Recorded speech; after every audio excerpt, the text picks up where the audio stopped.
विद्या भारती प्रांगण में आपका स्वागत है। हमारे बीच में इस समय सुनील त्रिवेदी जी मौजूद हैं। पद्मश्री पुरस्कार और 100 से अधिक पुस्तकों के लेखक।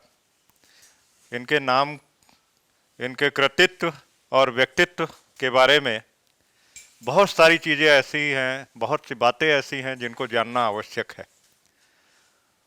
सुनील जी, आपसे एक ऐसा प्रश्न करना चाहूँगा जो हमारे बच्चों के लिए प्रेरणा का स्रोत बनेगा। कवि बनने की बुनियाद कहाँ से पड़ी, शुरुआत कहाँ से हुई? मेरी शुरुआत तो कहना चाहिए लखनऊ से ही हुई, क्योंकि मैंने 10वीं पढ़ने के बाद मैं 11वीं 12वीं और ग्रेजुएशन यहीं से किया। तो जब मैं कक्षा 12 में था तब से कविताएं लिखनी शुरू कर दी थी। तो शुरुआत तो ये माने लखनऊ से हुई और कक्षा 12 से शुरू किया मैंने। ऐसा क्या मोटिवेशन था जिसने आपको कवि बनने की तरफ बढ़ाया?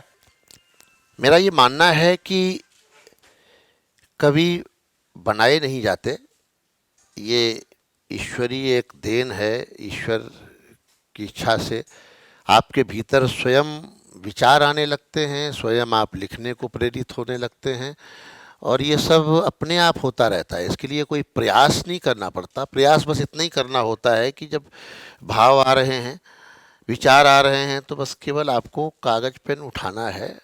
लिखने वाला काम तो सब माँ सरस्वती वाला है। वहीं से जो उतरता है, विचार आता है। वो कविता जो है वो प्रयास करके बनाई हुई कविताएं करते हैं लोग, प्रयास करके भी बनाते हैं, लेकिन मैं मानता हूँ कि जो कुछ है वो सब ईश्वरी देन है। ईश्वर की कृपा से जो भी स्वानुभूति हुई, बस उसको आपने कागज पे परिवर्तित किया। वो आत्मविश्वास कैसे आया कि ईश्वर की स्वानुभूति है आपको? अपने आप को स्वयं को अनुभूत होने लगता है जब आप उन क्षणों में जाते हैं, साधना के क्षणों में, तो आपको बहुत सारे अनुभव होने लगते हैं। तो स्वयं को लगा कि मैं लिख सकता हूँ।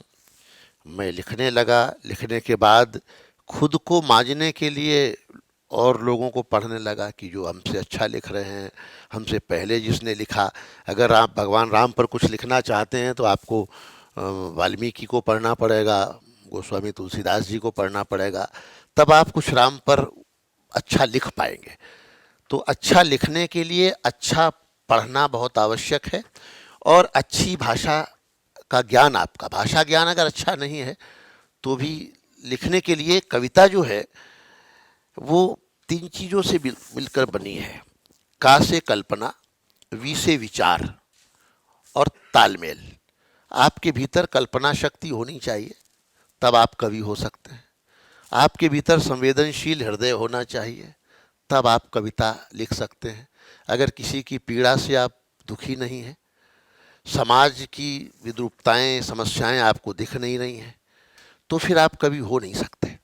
और इसके बाद भी अगर आपका भाषा ज्ञान अधूरा है, कच्चा है, तो भी आप परिपक्व कवि नहीं हो सकते। लेकिन आपने जो सबसे जरूरी चीज़ बताई, बहुत अच्छी लगी कि उस ज्ञान को आपने परिमार्जित किया, अध्ययन किया। राम के बारे में कहना हुआ तो रामचंद्र जी के बारे में अध्ययन किया। तो अध्ययन के लिए मार्गदर्शन कैसे मिला? अपने अग्रजों से संवाद, अपने से बड़ों से संवाद, कि अगर आप जिस विधा में लिखना चाहते हैं उस विधा के बड़े लोगों के साक्षात्कार उपलब्ध हैं, वो स्वयं भी कहीं ना कहीं उपलब्ध हो जाते हैं। हम ये प्रश्न तो सबसे कर ही सकते हैं कि मैं कुछ अच्छा पढ़ना चाहता हूँ तो किन किन लेखकों की कविताएं, किताबें पढ़नी चाहिए। जैसे हम किसी प्रदेश में घूमने जाते हैं, किसी शहर में जाते हैं, तो हम प्रश्न करते हैं होटल वालों से और लोगों से कि भैया यहाँ घूमने की क्या क्या जगह है, क्या देखूँ, क्या प्रसिद्ध है, क्या खाऊँ। तो ये सहज है। तो इसी तरह मैं भी लोगों से पूछता था कि मैं कुछ अच्छा पढ़ना चाहता हूँ तो क्या पढ़ूँ, आपकी राय क्या क्या है। तो मार्गदर्शन धीरे धीरे जो लेना चाहता है, जो मार्ग पर चलना चाहता है, उसके लिए मार्गदर्शन करने वाले लोग हैं। आप हाँ, अपने आप आते हैं। प्रायः बच्चों की एक शिकायत है। बच्चे कहते हैं कि शुरुआत से ही माँ बाप हमें समझाना शुरू कर देते हैं कि 8वां पढ़ो, 10वां पढ़ो, 12वां पढ़ो, फिर इंजीनियर डॉक्टर बनो। तो इस दबाव में और इस शुरुआत से जो नैसर्गिक व्यक्तित्व होता है, जैसे आपने अपने नैसर्गिक व्यक्तित्व को पहचान लिया कवि के, वो कहते हैं कि इसे पहचानने में बड़ी परेशानी होती है और उस दबाव से हम आगे नहीं निकल पाते। तो आप अपने बचपन को याद करते हुए हमारे बच्चों के लिए क्या मार्गदर्शन करना चाहेंगे? मैं महसूस करता हूँ कि ये सच है, बच्चों की जो शिकायत है, ये समस्या तो है कि हर माँ बाप की अपेक्षाएं जो होती हैं, वो बहुत से माँ बाप बच्चे की प्रतिभा को नहीं देखते, उसको समझते नहीं कि उसके भीतर क्या चल रहा है, जो अंदर उसके चल रहा है, उसके अंदर जो प्रतिभा है, उसको निखारने की कोशिश नहीं करते। वो अपने भीतर की इच्छाओं को, कई बार वो स्वयं अगर पिता डॉक्टर नहीं बन पाया है तो चाहता है कि बेटा जरूर बने, वो थोपने की या ज़बरदस्ती उससे कराने की कोशिश करते हैं। मुझे ऐसा लगता है कि हर चीज़ की का एक समय होता है, एक उम्र होती है। इसके लिए बच्चे को, हर माता पिता को चाहिए कि बच्चे का अगर उम्र उसकी खेलने की है तो उसको खिलौने चाहिए, पढ़ने की है तो पढ़ने के बाद उसकी कलाएं देखिए कि पहले बच्चे में कहीं कुछ अलग स्किल तो नहीं है, वो खिलाड़ी बन सकता है, या हर क्षेत्र में बड़ी संभावनाएं हैं। आप खिलाड़ी होकर भी भारत रत्न पा सकते हैं, खिलाड़ी होकर भी दुनिया भर में नाम और पैसा कमा सकते हैं। आवश्यक नहीं है कि आप केवल अधिकारी बने, आप समाज में हर व्यक्ति महत्वपूर्ण है और सबकी आवश्यकता इस समाज को है, इस राष्ट्र को है। इस राष्ट्र को खिलाड़ी भी चाहिए, व्यापारी भी चाहिए, इस राष्ट्र को सब तरह के लोग चाहिए, डॉक्टर भी चाहिए, इंजीनियर भी चाहिए। बच्चे में प्रतिभा क्या है, बच्चा खुद क्या करना चाहता है, उसको ध्यान दें, उससे संवाद करें, और संवादहीनता नहीं होनी चाहिए। बच्चे को खुद पढ़िए, बच्चा भी एक किताब है अपने आप में, उसको पढ़िए, उससे बात करिए, उसको समझिए, और जिस तरफ वो जाना चाहता है वैसे संसाधन उसको उपलब्ध कराइए, उस तरह की चीज़ें उसको दिखाइए, उसको उन क्षेत्रों में ले जाइए, उस क्षेत्र के बड़े लोगों की उसको जीवनियाँ दीजिए कि बेटा ये पढ़िए, उस उनकी जीवनियाँ उस वो दिखाइए कि भाई अगर आप खिलाड़ी बनना चाहते हैं तो दुनिया के जो सर्वश्रेष्ठ खिलाड़ी हैं उनका प्रदर्शन दिखाइए कि कैसे करते हैं। तो आप अगर उसी दिशा में बच्चे को आगे बढ़ाना शुरू करेंगे और उसी तरह की शिक्षा देने का प्रयास करेंगे तो निश्चित तौर पे आपका बच्चा वो कमाल करेगा जिसकी कल्पना आपने नहीं की होगी। निश्चित रूप से हम लोग विद्या भारती में बच्चों के समग्र विकास पर ध्यान देते हैं और कोशिश ये करते हैं कि उनके अंदर की जो भी नैसर्गिक प्रतिभा है उसको अधिक से अधिक उभारा जाए। समस्या एक ये भी आ जाती है कि उस क्षेत्र के जो दिग्गज लोग होते हैं वो उभर रहे बच्चे को, जो 10 साल, 12 साल, 15 साल के बच्चे नैसर्गिक प्रतिभा के साथ प्रारंभ करते हैं, उसको वो हीन भावना से देखते हैं। तो ये जो अहम आ जाता है सफल लोगों का, इस अहम को कैसे बच्चों से कनेक्ट किए, रोकते हुए बच्चों से कैसे कनेक्ट करें? पहली चीज़ की अपवाद सब जगह है, सब लोग एक जैसे नहीं हैं। हर क्षेत्र में सरल सहज लोग भी हैं और दूसरे लोग भी हैं। सबसे सीखिए, सीख तो सकते ही हैं। अ, और मतलब जो लोग सहज उपलब्ध हैं वो बच्चों से संवाद करने का अवसर उनके माध्यम से मिल सकता है। और बच्चों से भी मैं एक बात ज़रूर कहना चाहूँगा कि आज का जो समय है वो बड़ी चुनौती का समय है। सौरभ जी, एक तो दुनिया जो है अब बहुत करीब आ गई है, कंपटीशन आपका बहुत पास आ गया है। पहले जो है आपका थोड़ी मेहनत से काम चल जाता था, अब जो कंपटीशन है वो पूरे ऑल इंडिया लेवल पे आपको करने हैं, बल्कि दुनिया के सामने जाना है। अगर आप खिलाड़ी हैं तो पहले तो एक ज़िले में अपने विद्यालय में खेल के काम चल जाता था, अब तो सब कुछ जो है वो बहुत, पूरी दुनिया आपको देख रही है। आप अगर एक प्रदर्शन, आप गायक हैं, कलाकार हैं, आपका हर प्रदर्शन दुनिया के किसी भी कोने में बैठा व्यक्ति आपको देख सकता है। माध्यम ऐसे संचार के आ गए हैं कि आप सबके रडार पर हैं। उसमें आपकी जो है वो बहुत जागरूकता, बहुत सावधानी और बहुत कुशलता आपकी चाहिए।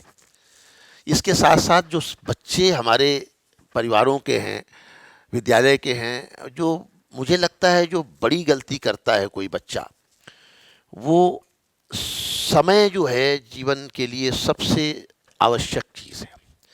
समय जो है वो बर्बाद करने के इतने सारे संसाधन हमारे पास हैं। एक बच्चा वो खेलने भी जाता है, खेलेगा क्योंकि शारीरिक स्वस्थता के लिए वो आवश्यक है। एक बच्चा पढ़ता तो है ही, उसके अलावा फिल्में देखने का भी किसी को शौक़ है कि भाई जो नई फिल्म आएगी मैं ज़रूर देखूंगा या मुझे फिल्म देखूंगा। घर के जो 6 सीरियल चल रहे हैं, माताएं बहनें देख रही हैं घरों में, वो बच्चे को अनायास वो भी देखने पड़ रहे हैं। इसके अलावा ये जो यंत्र आ गया है मोबाइल, ये तो जो है सबसे ज़्यादा समय मारक है। ये तो समय आपका खा जाने वाला है और समय के साथ साथ आपके मस्तिष्क को भी भोथरा करता है। मैं तो कहता हूँ कि जिस तरह हमारे समाज में शरीर को स्वस्थ रखने के लिए फिजिकल उपवास होता था कि हमें सप्ताह में शरीर को, मुकेश जी, ठीक रखना है तो एक दिन सप्ताह का उपवास करना चाहिए। अब मुझे लगता है कि समय आ गया है कि हमें एक दिन डिजिटल उपवास भी करना चाहिए हर व्यक्ति को। और करके देखिए, मैंने ये अनुभव लिए हैं कि एक दिन मैं कोई भी इलेक्ट्रॉनिक चीज़ का इस्तेमाल नहीं करूँगा, मोबाइल नहीं देखूँगा, फेसबुक ट्विटर ये सब छोड़ दीजिए। एक दिन के लिए टेलीविज़न सब छोड़ दीजिए। एक दिन के लिए प्रकृति के साथ रहिए कि हम जैसे शुरू में थे, बचपन में थे जब मोबाइल नहीं था, वैसे रहिए। तो आपको जीवन के बड़े अलग अनुभव मिलेंगे और आपको लगेगा मैं तो काफ़ी समय है मेरे पास, मैं तो खाली हूँ। ये मोबाइल आपको दिन भर व्यस्त रखता है। दिन भर कनेक्ट रहने के चक्कर में आप स्वयं से डिस्कनेक्ट होते जा रहे हैं। आप दुनिया से तो कनेक्ट हैं, लेकिन शरीर केवल बाह्य जगत नहीं है, शरीर का एक अंतर जगत भी है। उस अंतर जगत से आप बिल्कुल कट रहे हैं। आपने बाहर देखा तो अंदर से तो बाहर आ गए ना आप। तो अंतर में भी जाना चाहिए। समय बचाएं। जितने भी बच्चे हैं, बहुत ज़्यादा समय गपशप में जाता है विद्यार्थियों का, बहुत ज़्यादा समय, वो दोस्त इतनी ज़्यादा बातें करते हैं, गपशप करते हैं। ये सब समय बचाइए। जीवन में सबसे अधिक कुछ मूल्यवान है तो आपका स्वास्थ्य है और आपका समय है। अगर आपने जीवन में स्वास्थ्य बचा लिया और अपना समय बचा लिया तो जीवन में जो बनना चाहेंगे वो बन जाएंगे। ये 2 मंत्र हैं। अपना स्वास्थ्य बचाइए, स्वास्थ्य बचाने के लिए शारीरिक श्रम करिए, आप चाहे जैसे करिए, एक्सरसाइज करिए, योगा करिए, योग करिए, एक्सरसाइज करिए, फावड़ा ही चलाइए।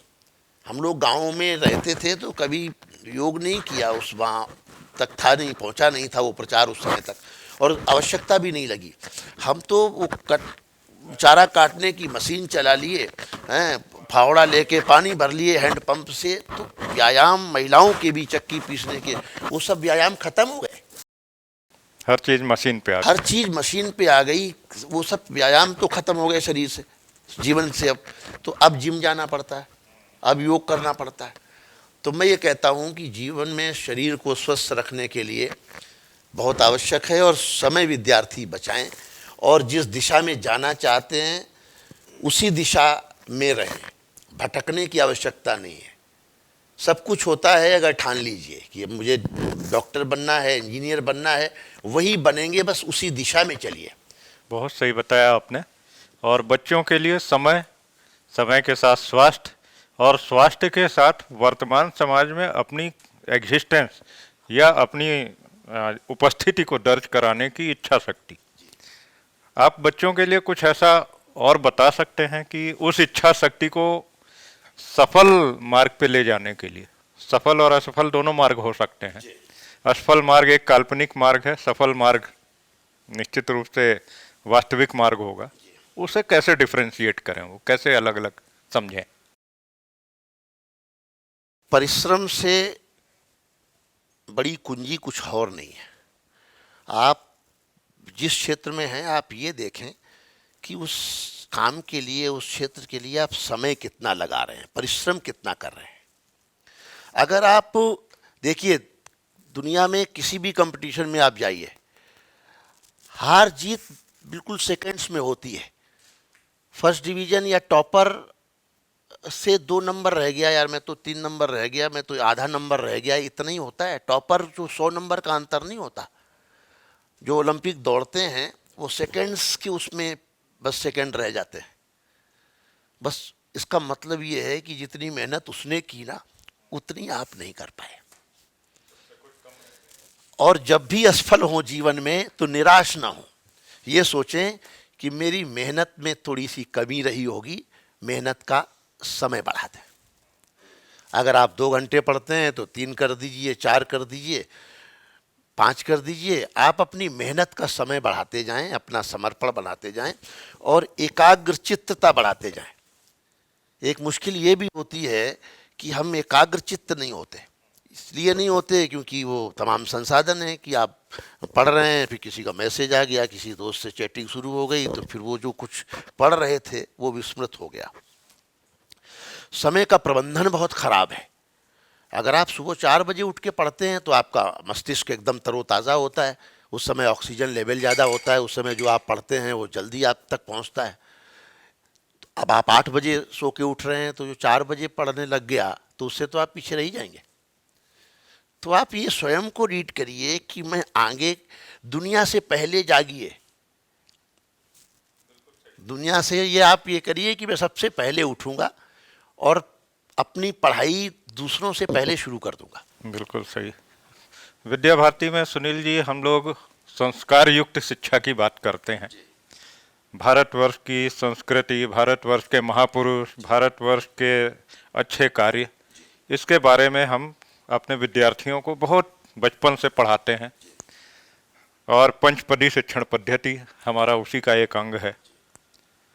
लेकिन ऐसा क्या हो रहा है कि पाश्चात्य शिक्षा को लेके लोगों में ज़्यादा रुचि है, वो पश्चिम का मुंह देखते हैं और हमारे संस्कारों को पिछड़ा हुआ मानते हैं। आप ऐसा क्या हम लोगों को बताना चाहेंगे जिससे लोग ये समझ पाएं कि नहीं, भारत की शिक्षा, भारतीय संस्कार और भारतीय सभ्यता संस्कृति यही उचित है? मैं पहली चीज़ तो ये कहना चाहूँगा कि दुनिया की मेरी मान्यता है कि दुनिया की सुंदरतम स्त्रियों से सुंदर मेरी माँ है, वो चाहे जैसे। अपनी चीज़, अपनी भाषा, अपनी संस्कृति, अपने संस्कार, वो ये मान लें कि दुनिया में सबसे अच्छे हैं क्योंकि हम वहीं पले बड़े हैं, वहीं हमने जन्म लिया है। जिस मिट्टी में आपने जन्म लिया है वहाँ की संस्कृति ही आप ग्रहण कर सकते हैं, वही का मौसम आपको सूट करता है। आपको आप अपनी संस्कृति से कट जाएंगे तो अपने देश से भी कट जाएंगे, अपनी जड़ों से भी कट जाएंगे, अपनी भाषा से भी कट जाएंगे। तो वो बहुत आवश्यक है कि आप अपने, और संस्कृति तक पहुंचाएगा कौन? आपका भाषा। हमारी देववाणी संस्कृत आप पढ़िए तो आपको पता चलेगा कि हमारे वेदों में क्या है। अध्ययन जो है वो भाषा के माध्यम से कर सकते हैं। आप सारी भाषाएं पढ़िए, सब भाषाएं हैं, आप पढ़ सकते हैं। हिंदी संस्कृत क्यों, भारत की सारी भाषाएं हमारी हैं, सारी भाषाएं। लेकिन जहाँ आपका जन्म हुआ है, आपकी मातृभाषा में जब आप पढ़ते हैं तो जल्दी आसानी से समझ आता है।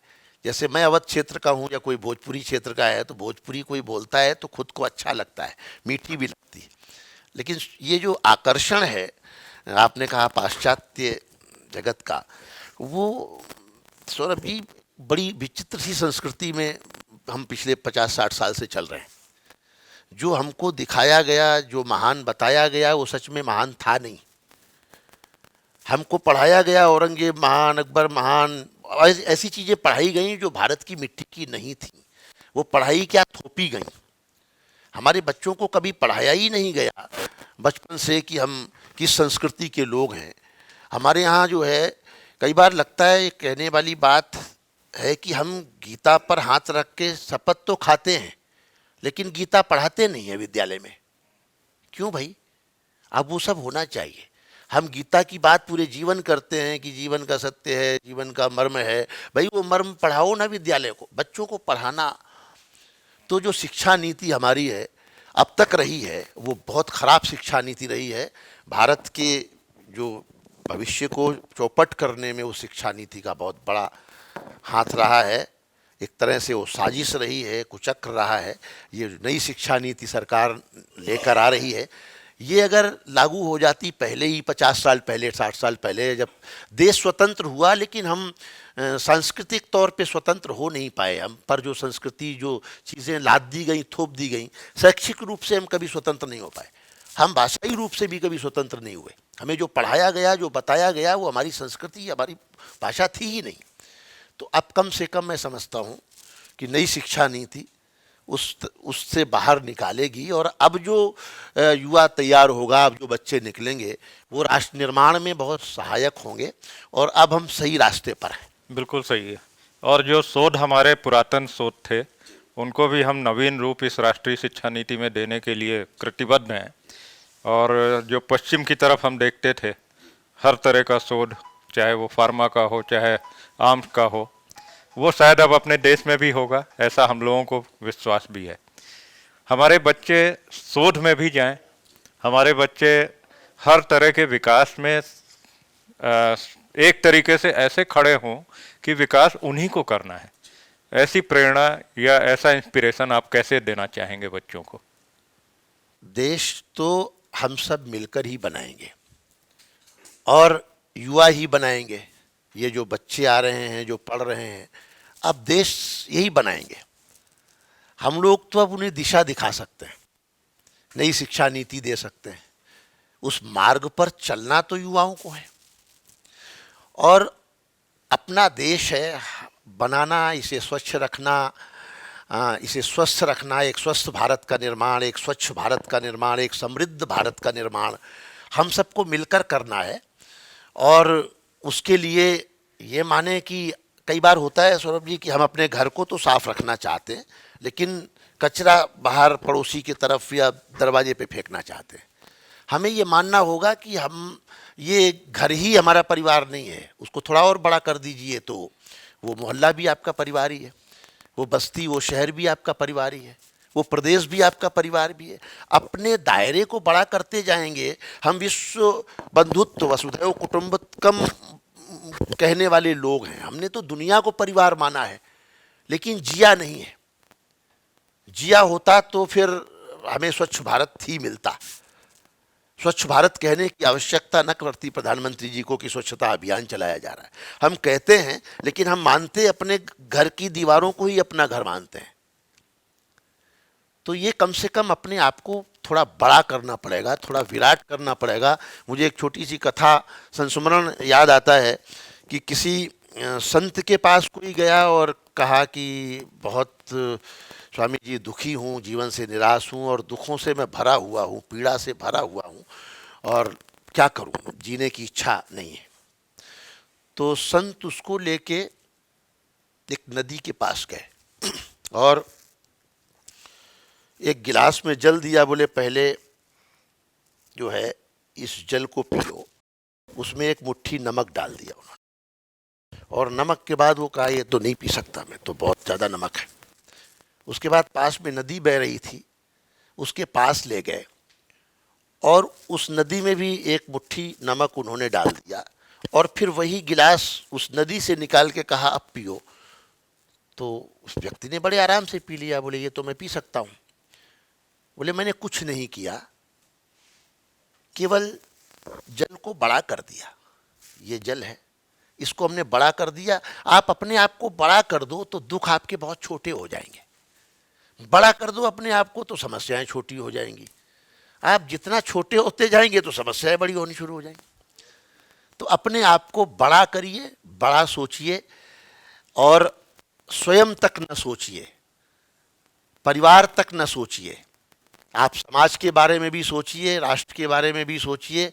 सब कुछ आपका ही है। मैं भी कश्मीर गया 3 दिन पहले, वहाँ राजभवन में कार्यक्रम था। मैंने कहा कश्मीर के लोगों से, लोग थे मीडिया और सब लोग, मैंने कहा ये कहा जाता है कि भारत ने कश्मीर को ले लिया, 370 हटा दी तो कश्मीर ले लिया, छीन लिया, मिला लिया। हमने कहा ऐसा नहीं है, ये सोच गलत है। अपने आप को बड़ा करिए। हमने आपको पूरा हिंदुस्तान दे दिया है। पहले आप केवल कश्मीरी थे, अब आपका पूरा हिंदुस्तान ही आपका है।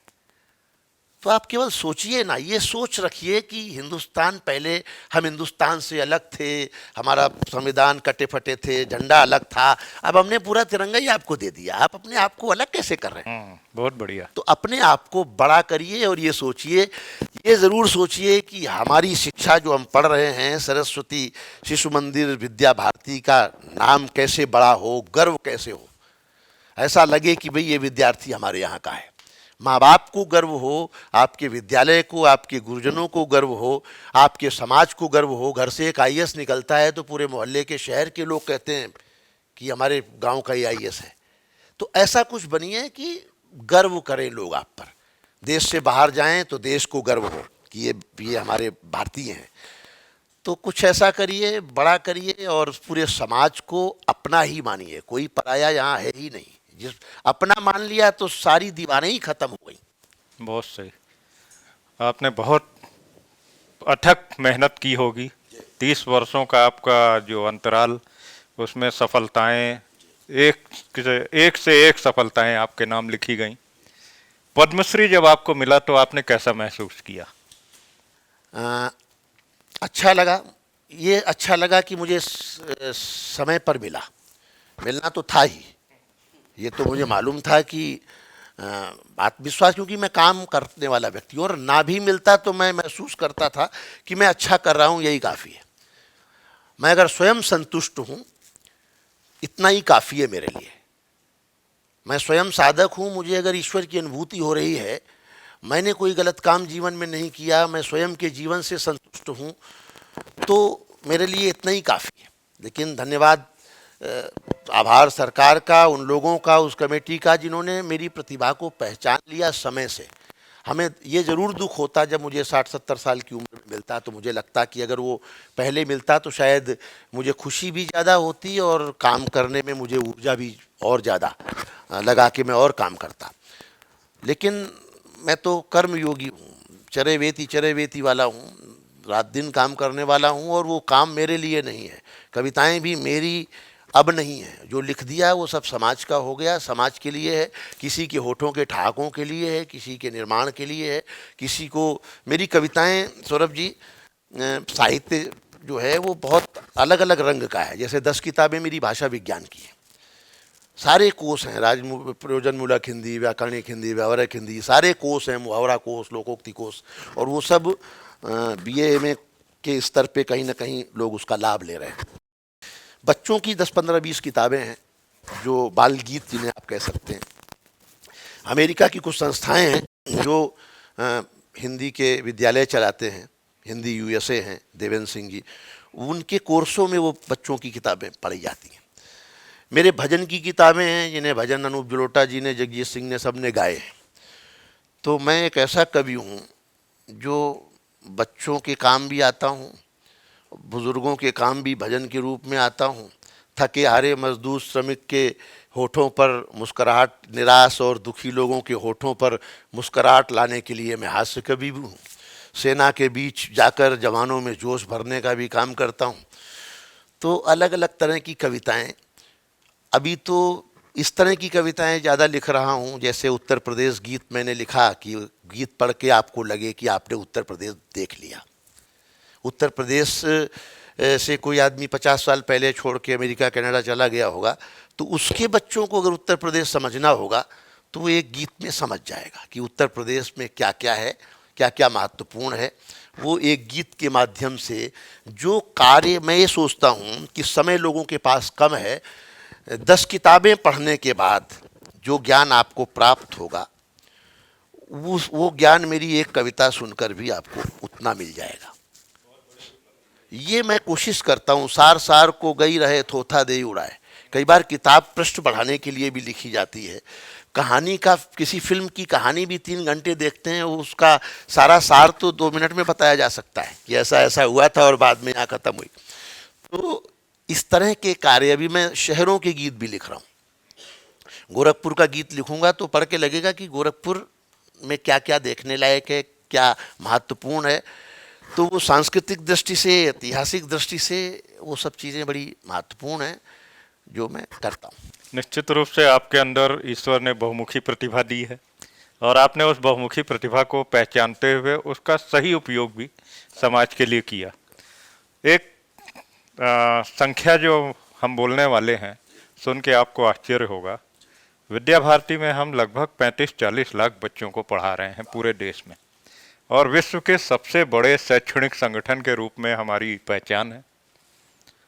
इन सब के बीच में उनके माँ बाप, उनके परिवार वाले, लगभग 1 करोड़ लोग ऐसे हैं जिनसे हम रोज संपर्क में आते हैं।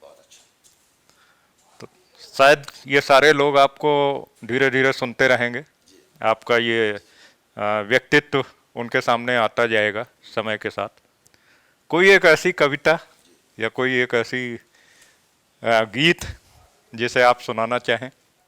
कविताएं बहुत सी हैं, बहुत सारे गीत हैं, लेकिन आपका मैं पहले तो विद्या भारती इससे पहले से थोड़ी बहुत जानकारी मुझे है, और ऐसा कोई भी नहीं है जो हम सबके परिवारों में जो सरस्वती शिशु मंदिर ना जानता हो। हमारे परिवार के बच्चे भी वहाँ पढ़े ही हैं, और मैं और मुकेश सिंह जी भी लद्दाख गए थे, तो वहाँ विजय जी हैं जो विद्या भारती का सारा कार्य देखते हैं। तो जो काम विद्या भारती ने किया है शिक्षा के साथ साथ संस्कृति और समाज के लिए, हमारी इसके लिए बड़ा काम आपका है। मैं प्रणाम करता हूँ।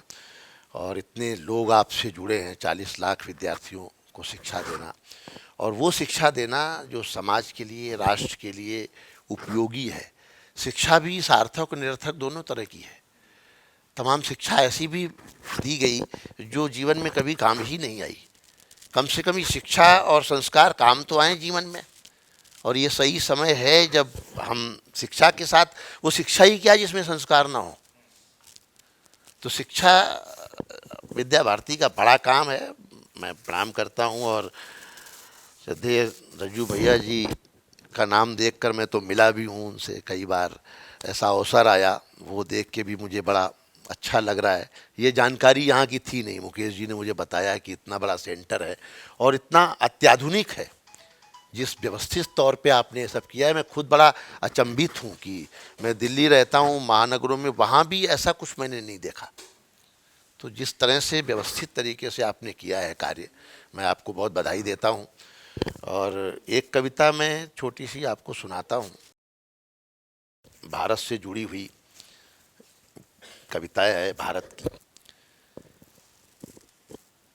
जननी जन्मभूमि तो है स्वर्गादपि गरीयसी, जननी जन्मभूमि तो है स्वर्गादपि गरीयसी, मातृभूमि है ये मेरे अंग अंग में बसी, हम है सूर्य पुत्र जग से दूर करें तम, नमामि भारतम नमामि भारतम नमामि भारतम नमामि भारतम।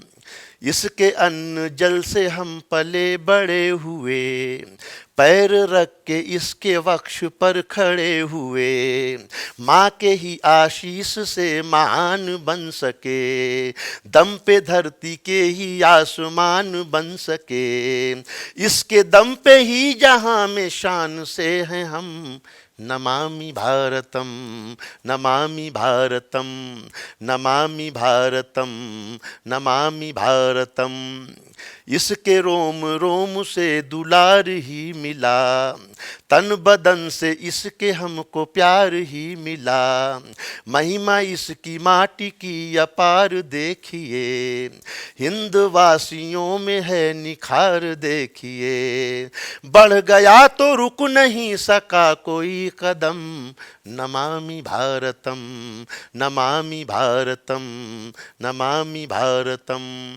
मातृभूमि अपने सर पे तेरा कर्ज है, जान अपनी वार दे हमारा फर्ज है, झूमे नाचें और गाएं तेरी गोद में, कामना है प्राण जाएं तेरी गोद में, तू ही मेरा प्यार मेरी प्रीत है सनम, नमामि भारतम नमामि भारतम नमामि भारतम नमामि भारतम। बहुत बढ़िया, बहुत बढ़िया। धन्यवाद सुनील जी, आप हमारे बीच आए, हम लोग गौरवान्वित हुए। हमारी आपसे अपेक्षा है कि आप इसी तरह निरंतर हमारे विद्यार्थियों का मार्गदर्शन करते रहें। हमारे विद्यार्थी आप जैसे सफल व्यक्तित्व के साथ जुड़ के सफल व्यक्तित्व के बारे में जान के खुद सफलता का मार्ग चुन सकेंगे, ऐसी हमें पूर्ण विश्वास है। जैसा बचपन मेरा कभी रहा है, उस बचपन में उस वातावरण में मैं वापस आया और ये प्रांगण ही इतना पवित्र, इतना साफ सुथरा, इतना हरा भरा लगा, बहुत साफ सुथरा। और माँ सरस्वती की मूर्ति तो होती ही है, तो हम तो सेवक हैं, उसके आराधक हैं, हमें तो केवल मूर्ति दिख जाए तो भी लगता है कि मैं सही जगह हूँ। तो बहुत अच्छा लगा, बहुत आनंद आया। आप सबको उज्जवल भविष्य की बहुत शुभकामनाएं। बस ये है कि भारत होठों पर न रहे, वो आपके हृदय में रहे। अपने आप को सच्चा और अच्छा भारतीय बनाएं। एक स्वच्छ भारत, समृद्ध भारत, स्वस्थ भारत हमको बनाना है और आत्मनिर्भर भारत बनाना है।